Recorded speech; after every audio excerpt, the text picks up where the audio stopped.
this question of thinking and acting like owners is a very weird thing for a lot of people in family businesses, because I'm going to say something that's not possible, but 120% of your time is spent running the business. So what is this ownership thing? What in the world are you talking about? And ideally, you spend more and more and more time, especially as a generational transition happens, actually thinking like owners, which is a completely foreign, weird place for a founder to go, because they are literally just trying to run a business and build a business. And then for a second or third generation, again, people often get in this mindset of like, don't kill grandma's baby. You know, it's not, what do we want from the business? What are we trying to create by owning this business? That's way beyond things like, I don't want to ruin the family business. I don't want grandma to turn over in her grave. I don't want my family to not have jobs, right? You want to actually be trying to answer this question. What do we want? What are we trying to create?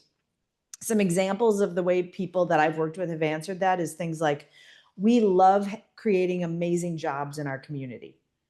And I've had some people roll their eyes like, oh, that's so generic. Well, fine, I don't care. That's inspiring to the teams that chose that. We love keeping money in our community. That's another one that I've seen.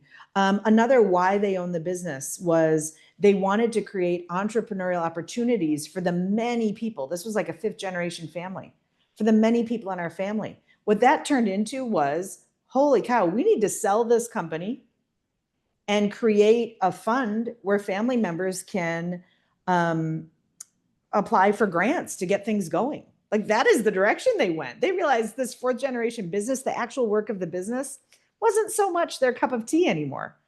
It wasn't a situation where they could sell it and have a big amount of money. And that's what they did. And then they continued their legacy. It just didn't look the way that it had, meaning being the family. So answering that question, and to really simplify what I'm saying, I like to talk about, again, the owner circle up here, the ownership circle. This is about answering two questions. One is, why do we own the company? Which for a second or third generation, that can take years to answer that question. Why do we own it? And it can't just be, well, because that doesn't get you through on a hard day very well. So why? And then matching that with, what are we creating that will exist in 100 years? Or another way is, what is the tree we're planting today that we will never sit under the shade of this tree, but it will exist? And when you can answer that as a group of owners, that will help define, should we own it? Should we invest in it? Should we grow it? Or should we just be taking all the profit out of it and distributing among our family? Should it be a mom and pop thing? Is it just for fun? Maybe it is. Great. If it's just for fun, maximize the fun.